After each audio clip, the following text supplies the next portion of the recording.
That's how I sing in the shower. I swear, I do. I really do. I'm not going to be doing it up here, though. Well, thank you. I am so honored to be here and to be able to speak this morning. It is a true honor. You got a little introduction about me. I'm Pat Sheveland. The one thing we didn't talk about is I'm a recovering corporate executive. That happened the end of last year, and I've been able to step in to my second half of life and do what I believe is my life purpose, and that is to be a healing guide for those who are looking for healing physically, emotionally, and spiritually. And a big part of what I do is I'm a grief coach. I work with people who have suffered loss in their lives, whether it's the death of someone, or the loss of a job, or the loss of physical capabilities, all of that. So when I talk about healing, and I'm going to talk a little bit about my book, because that was born out of being born into a grieving family, but no one ever talked about it. But all of the things that I talk about and what I learned while researching for this book and talking to people really applies to all kinds of healing. It's not just about death. Okay? So yes, I was born into a grieving family. My brother Greg was born 6 years before I was, on June 21st, 1952. He died 4 months later on October 12th. It was an unexpected loss. My mom thinks it had to do with his baby shots. So it was a very, very tumultuous time for my family in the 50s. My mom had 2 other children and Greg, so all under the age of 3. And what happened at that time is Greg was buried, and so was the grief and every mention of his name. So I came along. I have a brother that's 3 years older, so he was born 3 years after Greg. And then I came along 6 years later on June 22nd, 1958. When I was a little girl, I would go up into the attic. I was very curious. I still am. That's good coaching, being curious. And I would go up and I'd look through all of the pictures up in the attic that my mom had, and I came across a little manila 5x7 envelope. And there were these 2 black and white pictures of this baby that was kind of posed oddly, and the baby looked very ill. So I don't know if my mom came to find out what I was up to, or if I took these to her and I said, "Mom, who is this child, this sick-looking baby?" And she said, "That's your brother Greg." And I imagine that what went through me is what people who have, I see my cousin here, adopted families, where all of a sudden you realize that you have a whole other family. You have someone else that's in your life that you had no realization about. And so I got connected to my brother probably at the age of 6. But no one ever talked about him. But I was so connected to Greg. And I would talk to him. I would ride my little bike to the cemetery where his little gravestone was, and I would just sit and I would say, "Oh, we could have had birthday parties together. Just think, we're a day apart. How awesome would this be? I wonder what you would have been like. Would you have been like my other brothers? You know, would you have been like me? Would you have been like Mom? Would you have been like Dad?" But I would just have these internal conversations all the time. But no one ever talked about Greg in the home. So fast forward to 2012, Greg was going to turn 60 that year if he had lived. And my mom finally started speaking about Greg. She needed to talk about Greg.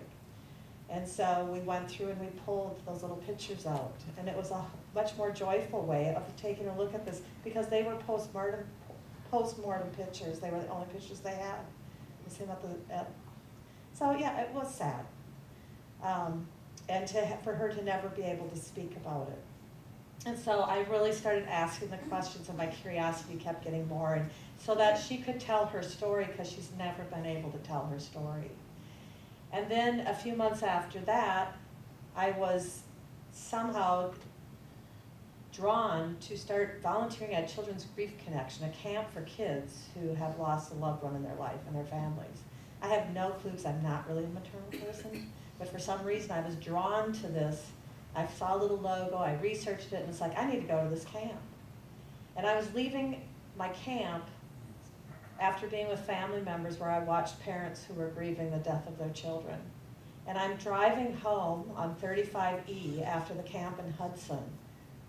all of a sudden sobbing and bawling my eyes out in the car by myself. And I realized, oh my gosh, I am one of those kids. It's just that I didn't know my brother in the physical world. And my family never talked about it. So that grief was buried the day that Greg was buried. So I came home, and my mom she's 92 and she lives with us. So she was 90 at the time. And I said, you know, Mom, I think we need to write a book. I think that there's a story to be told about the impact of not being able to deal with your own grief. And you have a story to tell, an important story to tell. And I thought for my purpose, it was for her to draw out her story to help her heal, to be able to speak to it. And so it wasn't like I was interviewing her, but we would sit and all of a sudden, synchronicity would happen. She would just start talking and I would be able to dig a little bit deeper. And sometimes it was picking off a scab, but she needed to talk about it and get to that point. Then as I was writing the book, more and more people started getting floated in front of me, synchronicity again. And it'd be, oh, I lost a child, or I lost a sister, or wow, that's the way it was in our family. And so I had more and more people come to me, and what I did then is realized through my faith and my higher self and everybody else that I listened to in the ethers, that I needed to incorporate these stories because there were lessons to be learned.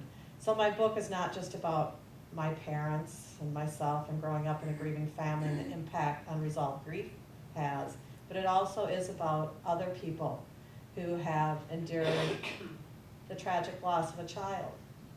But as I said, this book is not about just the grief of a child. It's about any time that we go through a grieving process, some of the things that I learned of what's really important.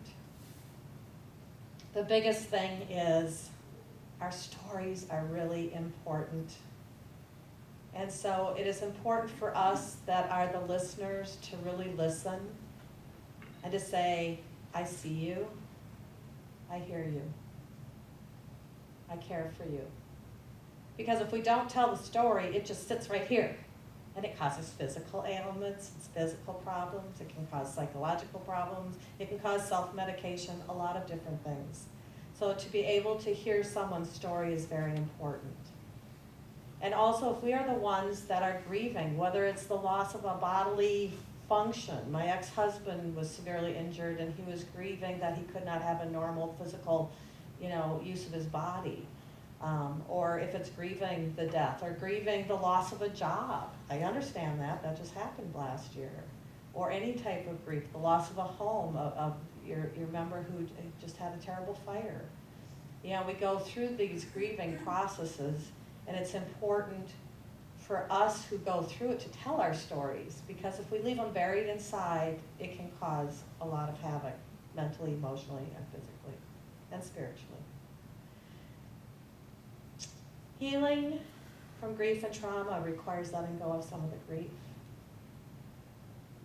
I don't believe we ever heal from grieving totally. It never goes totally away, but we have to be able to allow to let go of some of it. If we hang on to the grief and that becomes our identity, it can create a lot of problems.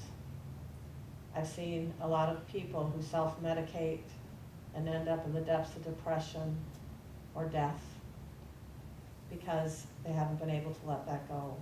So I think as a community, in a spiritual community and a loving community of who we all are on this earth, it's our job to help show that love and caring and help people share their story, to say, tell me, talk to me, and get it out there. The magnitude, I learned this, the magnitude of grief that we have correlates with the amount of love that we have. So when someone dies and we are just like dropped to our knees, think about that. We would not have that if it hadn't been for that magnitude of love. I have, one of my friends died 5 years ago from metastasis of breast cancer. And Kim and I were able to connect, and I was able to hold her hand and really connect with her energetically before she died.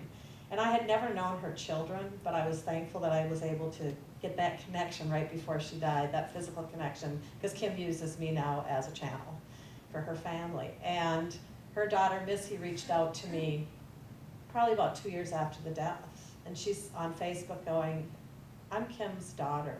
I'd never met her. And so I've been working with her for the last several years, and it's the 5th year anniversary. Again, in October, you know, when you talk about the healing month and breast cancer awareness and all of that, it just so happens that Kim's 5th anniversary is this year. And Missy has had real trouble because her mom was her best friend. They were on the phone or they were doing things together all the time. When Missy got married, her mom was the one dancing the mom and daughter dance, you know, and a Mamma Mia song. And I mean, the devastation of her grief was horrible. And all of a sudden it popped to me that this devastation, I said, Missy, think about that.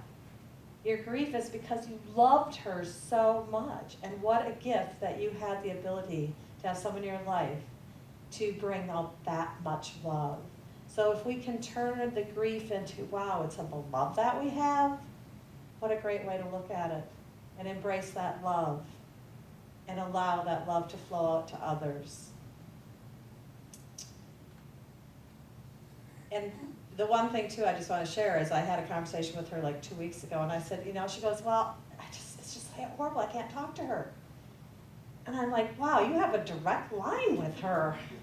You don't need to be punching in numbers into a cell phone. You don't need to get in your car and go. You have a direct line with her, so why don't you start having conversations when you're doing the dishes, saying, hey, Ma, how you doing? Your mom would love that. And so she started doing that, and she's been sending me messages going, I feel the lightest I've ever felt, because she finally broke through and realized that our physical bodies are just a little physical thing here that's only going to be here temporarily, but our spirit, our soul, our divine spark lives forever and has been around forever. So it's amazing when we can talk like that. So remember that in your grief. Forgiveness is key, and there was one of the songs or whatever, it had something about forgiveness up there, one of the prayers. And that is so huge. When we are grieving, we need to be able to forgive ourselves, and we also need to be able to give that gift to others. I'm going to talk a little bit about my son. My son, as I stated earlier, I was married to an individual who had a very severe work injury. He fell 25 feet to the ground and suffered a pretty severe fracture of his leg and had difficulty recovering physically from it, but definitely psychologically and emotionally from it. So he ended up in self-medication through alcoholism and a lot of tough stuff. We went through all of the normal channels trying to get healing and all of that. It just wasn't working. So I had to make the difficult choice that in order to really have the right environment for my child, who was 4, and for us, I needed to exit that marriage. And so my son, his dad kind of went off the grid for years and years and years, and my child at the age of 4 basically felt abandoned. But I would tell Trevor all the time, you know what, your dad loved you so much and he still loves you, and you just have to remember this is a disease, this is an illness, this is not that he did this because, you know, he's a bad person or any of that type of stuff. And I would always tell Trevor as he got older, I said, you know, if you ever can connect with your father, if you can ever find where he's at, the best gift that you could give him is to let him know that you forgive him unconditionally.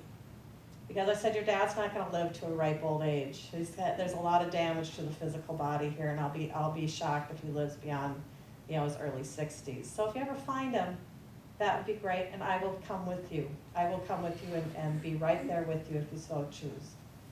Well, it just so happened, again, synchronicity and timing is everything.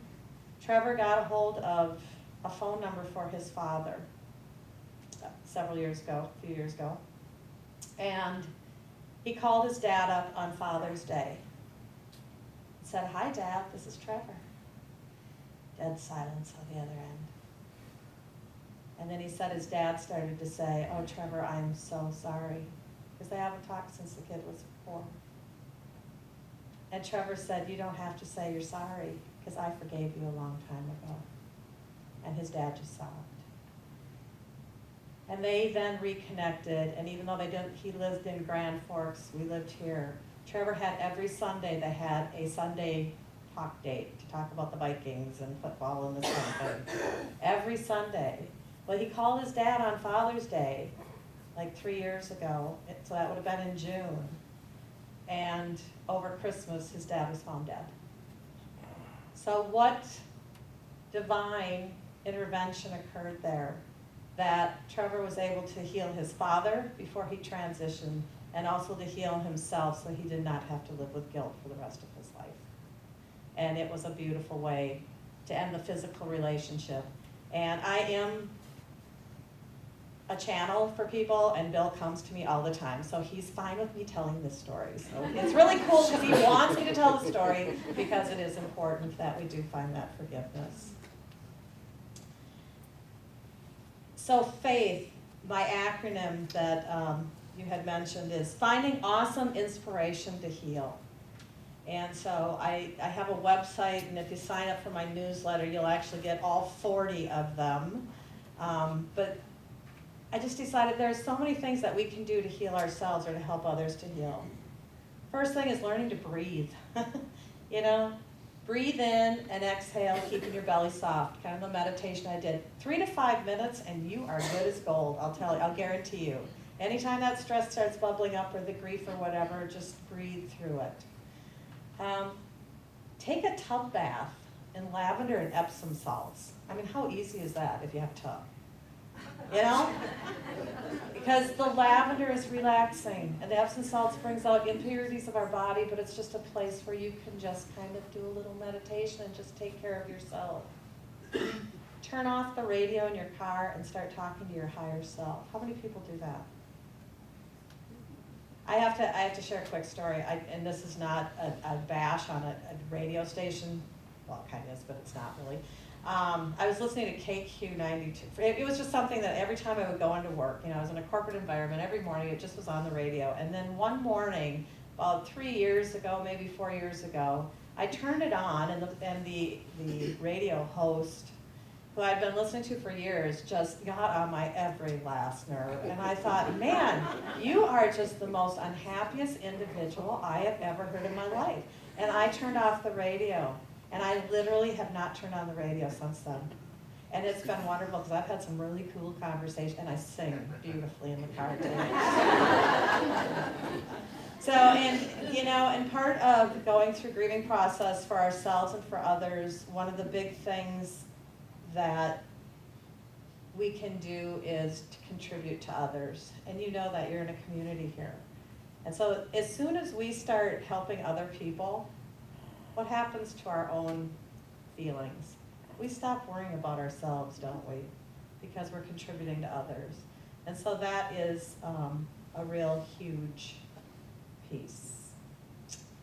And I think I knew that I wasn't going to go by my notes, so I'm not going by my notes. So the last thing that I would like to do, how many people know about the Ho'oponopono prayer?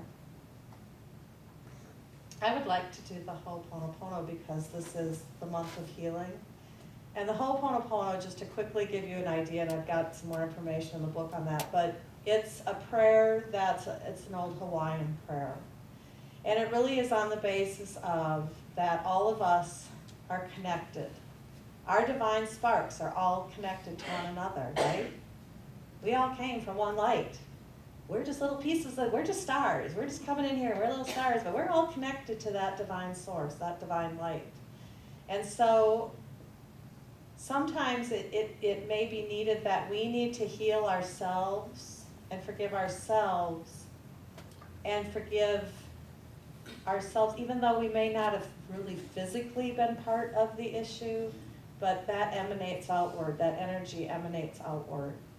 And as we use the power of forgiveness and request forgiveness on behalf of others and on behalf of ourselves, it'll flow. And look it up, just the Ho'oponopono, come and see me afterwards. But if you look it up on the internet and read about it, it's an amazing story about a psychologist that used it on the Hawaiian, the Hospital for the Criminally Insane, and it was amazing the healing it did. So I would just ask that we connect our hearts. So if everybody could just close their eyes for a minute. And let's just take a couple of deep breaths. So breathe in through your nose. And let a big breath out through your mouth. And let's do that one more time. Breathe in through your nose and a big breath out through your mouth. I want you to center in as you take your next breaths in and bring in the light. Breathe in the light. Bring in the pure light into your heart-centered space. Put your hands over your heart-centered space. And I want you to imagine that this light that is swirling in your heart-centered space is now growing out and it's moving around you. Think of it almost as like a cyclone or a tornado. It's just this swirling, beautiful diamond light is swirling all about you, and it's getting bigger and bigger. And now it's starting to connect to the person next to you and the person next to them. And pretty soon, this whole building, I hope you can feel it swaying. You have this light that is just churning and churning, this light of love from our hearts that is not only here in this building, but it is now moving out and beyond. Imagine this, not only in our communities, but within our country, across the oceans to all the other countries, down into Mother Earth and up into Father Sky and the universe. We now are this one huge rotating ball of beautiful white light of love. And with that, we will say the Ho'oponopono. On behalf of all those who may not be able to say this prayer of forgiveness, and on behalf for ourselves, and also this prayer to ourselves, because it's important to forgive ourselves. You can say it in any way that you want. I like to start it out with, I love you. I am sorry. Please forgive me. Thank you. Let's do this all together out loud. I love you. I am sorry. Please forgive me. Thank you. Thank you so much for allowing me this honor.